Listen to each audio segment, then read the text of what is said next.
Bonjour à tous, pour notre prochaine vidéo, on va parler de ce qu'on appelle les valeurs centrales. Mais au préalable, je vais vous expliquer ce que c'est que le polygone des effectifs et ensuite les effectifs. On va parler d'effectifs cumulés. Donc vous vous rappelez de l'histogramme la dernière fois, celui sur les exploitations agricoles. Vous vous rappelez qu'on avait rectifié les effectifs pour obtenir l'histogramme que voici. Là, vous voyez une courbe rouge. Ben, qu'est-ce que c'est cette courbe rouge? C'est ce qu'on appelle le polygone des effectifs. Donc c'est une courbe qui passe par le milieu supérieur de chacun des rectangles composant l'histogramme et ça, les extrémités, si vous voulez, c'est de hauteur nulle et c'est sur la classe c'est le milieu de la classe qui aurait avant ou après. Donc vous vous rappelez que la dernière classe c'était 30 à 40. La classe suivante, ça serait de 40 à 45. Et puis si vous voulez, l'histogramme il s'arrête à 42,5. Et puis comme on a des classes de longueur 5, la classe d'avant, ça serait de moins 5 à 0, donc on commencerait à moins 2,5. Ensuite, les effectifs cumulés. Ben, qu'est-ce que c'est? Ben, déjà, il y a les effectifs cumulés croissants et décroissants. Donc, c'est cette colonne, les effectifs cumulés croissants, et je vais la commenter. Donc, entre 0 et 10, donc pour une superficie comprise entre 0 et 10, on a un effectif de 48. Ensuite, à 48, on va additionner les 62 exploitations dont la superficie est entre 10 et 15 et on obtient 110. Donc ce 110, comment l'interpréter? C'est le nombre d'exploitations comprises entre 0 et 15. Ainsi de suite, pour la ligne d'après, on ajoute 107, 217. Donc ça fait 217 exploitations dont la superficie est comprise entre 0 et 20, et ainsi de suite, jusqu'à arriver à 500, puisque les 500 exploitations agricoles étaient comprises entre 0 et 400. Après, on pourrait faire dans l'autre sens. On peut se rappeler du fait que le total, c'était 500. Donc après, qu'est-ce qu'on peut faire? On enlève 48. Et on obtient 452. Donc ce 500, ça veut dire quoi? Ça veut dire qu'il y a 500 exploitations agricoles dont la superficie vaut au moins 0. Après, si on enlève les 48 de cette classe, on obtient les 452 exploitations agricoles dont la superficie vaut en tout cas 10 hectares. Après, on peut enlever encore les 107, on obtient 390. Donc 390 exploitations dont la superficie vaut au moins 15, et ainsi de suite. Après, on peut tracer les courbes que voici. La courbe des effectifs cumulés croissants et la courbe des effectifs cumulés décroissants. Et le point d'intersection entre les deux, c'est ce on va définir tout à l'heure, la médiane. Donc, les valeurs centrales, il y en a trois. Tout d'abord, une moyenne.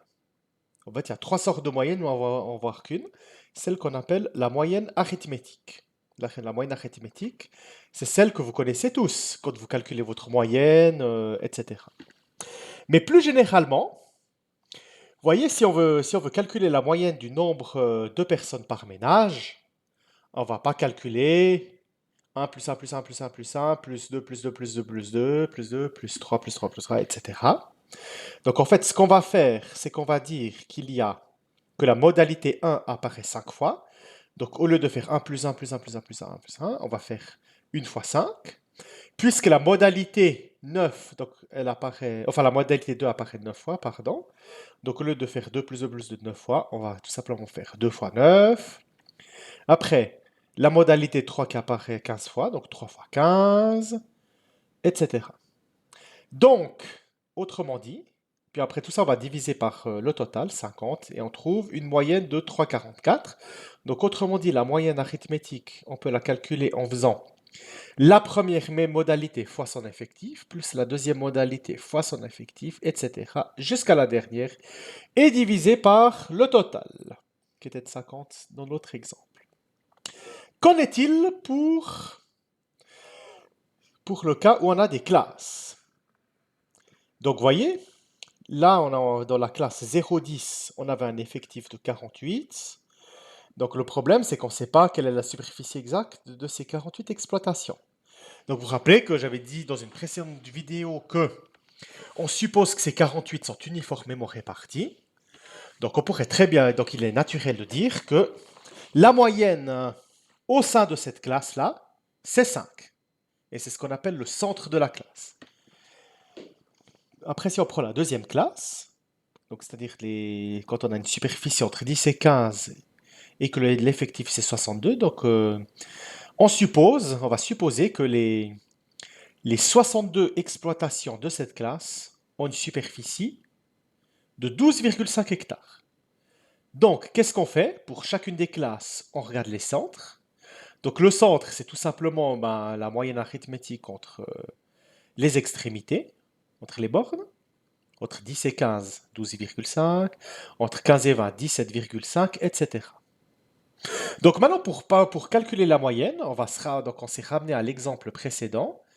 Et on va faire comme si la modalité 5 hectares apparaissait 48 fois, la modalité 12,5 62 fois, etc. Donc comment est-ce qu'on calcule cette moyenne? Tout simplement en faisant 5 fois 48, plus 12,5 fois 62, plus 17,5 fois 107, etc. Divisé par le total, c'est à savoir 500. Et il se trouve que ça fait 21 hectares, donc la moyenne c'est 21 hectares. Après, il y a une autre valeur centrale, c'est celle qu'on appelle le mode. Donc le mode, en fait, c'est la valeur qui revient le plus, ou les valeurs qui reviennent le plus. Par exemple, vous voyez que si on a ces nombres-là, la valeur qui revient le plus, c'est 7. On dit que le mode, c'est 7. En revanche, si on a 3, 5, 7, 7, 7, 9, 9, 9, qu'est-ce qu'on observe? Que le 7 apparaît le plus 3 fois, ex aequo avec le 9 qui apparaît également 3 fois. Donc là, il y a deux modes qui sont 7 et 9. Et puis si on revient à l'exemple du nombre de personnes par ménage, le mode, c'était 3. Donc en fait, ça veut dire quoi? Ça veut dire que ce qui arrive le plus souvent, c'est des ménages à 3 personnes. Après, pour le cas continu ou quand on a des classes, en fait, on peut calculer une valeur exacte, mais ce qu'on va faire, c'est juste se contenter de dire dans quelle classe se trouve le mode. Donc si on reprend l'exemple des exploitations agricoles, on observe que la classe avec le plus grand effectif, c'est la classe 20 à 25. Donc on dit que le mode, il appartient à la classe 20-25. Mais attention, il est essentiel de rectifier les effectifs au préalable. Donc d'abord, si on veut trouver le mode quand on a des classes, d'abord on rectifie les effectifs et on regarde tout simplement quelle est la classe dans laquelle il y a le plus grand effectif rectifié. Puis après, ça peut arriver qu'il y en ait deux ex aequo. Mais pourquoi on va rectifier les effectifs? Parce qu'imaginez la chose suivante. Imaginez qu'on fasse une statistique par rapport à la taille. Et imaginez que dans la classe 1m70, 1m80, on est 10 personnes, alors qu'on est 11 personnes dans la classe 1m80 à 2m50. On est d'accord que ça serait absurde de dire que ceux qui arrivent le plus souvent, c'est les gens entre 1m80 et 2m50. En fait, l'effectif là, il est plus grand, dans l'exemple que je viens de citer, pour la simple et bonne raison qu'on a pris une classe trop grande et qu'en prenant des classes plus grandes, ça peut faire gonfler les effectifs et donc fausser la réalité. Donc c'est pour ça qu'on rectifie les effectifs. Après, il y a ce qu'on appelle la médiane. Donc ça, c'est la troisième et dernière valeur centrale. Donc la médiane, si vous voulez, c'est un nombre qui partage la série en deux. Donc c'est un nombre qui est plus grand que 50% des observations et qui est plus petit que 50% des autres observations. Voyons un exemple. Donc, prenons ces nombres-là. 3, 4, 4, 5, 6, 8, 8, 8, 10. Donc là, qu'est-ce qu'on observe? On observe qu'on a 9 nombres. Donc si on veut diviser la série en deux, la moitié c'est ici, c'est 6. On dit que la médiane c'est 6. Pourquoi? Parce qu'il y a la moitié de ces nombres qui sont plus petits ou égaux à 6 et l'autre moitié qui valent en tout cas 6. Maintenant, si on a un nombre pair de nombres, si on en a 8, Donc la médiane, c'est un nombre qui va partager la série en deux, en 4 et 4. Donc vous voyez que si on regarde les petits nombres, le plus grand c'est 9, et parmi entre guillemets les grands nombres, le plus petit c'est 11. Donc la médiane, c'est la moyenne entre 9 et 11, ce qui fait 10. Et on a ça, la moitié des nombres qui sont plus petits que 10, et l'autre moitié qui sont plus grands que 10. Prenons un exemple un peu plus concret, celui du nombre de personnes par ménage. Donc, là, si on veut trouver la médiane, bah, puisqu'il y a 50 ménages, bah, en fait, la médiane, ça va être un nombre qui va diviser bah, les 50 données brutes que je vous avais montrées avant en deux groupes de 25. Donc, à cet effet, qu'est-ce qu'on va faire? On va faire les effectifs cumulés. Donc pour la modalité 1, on a un effectif de 5 et donc cumulé de 5. Ensuite, si on rajoute les 9 ménages à 2, ça fait 14. Donc 14 ménages avec une ou deux personnes. Plus 15, 29 ménages à une, deux ou trois personnes, etc. Donc vous voyez que le but, c'est de diviser la série en deux parts égales, donc 2, 25 et 25 ici. Et là, on observe que jusque-là, on a les 14 premières valeurs, donc pas assez. Et là, on a les 29 premières valeurs. Donc, vous voyez que puisqu'il s'agit de faire, de diviser en deux groupes de 25, ben, on sait que l'observation de classement 25 et 26, elle vaut 3. Donc, la médiane, c'est 3. Et là, qu'est-ce qu'on a? On a 25 ménages qui sont habités par maximum 3 personnes.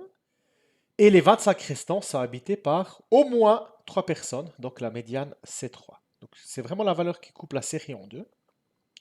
Et puis pour le cas continu, en fait, ce qu'on va tout simplement faire, c'est juste c'est dire dans quelle classe se trouve la médiane. Donc à cet effet, on va faire la même chose. On va regarder les effectifs cumulés croissants. Et là, dans l'exemple des exploitations agricoles, puisqu'on a 500, bah la médiane, c'est la valeur qui est entre la 250e et la 251e. Et si on observe le tableau avec les effectifs cumulés croissants, on observe que les 250e et 251e observations sont dans la classe 20-25. Donc on sait que la médiane appartient à cette classe et que ça sera un nombre compris entre 20 et 25. Voilà, c'est tout ce que j'avais à vous dire pour les valeurs centrales. À bientôt pour la suite.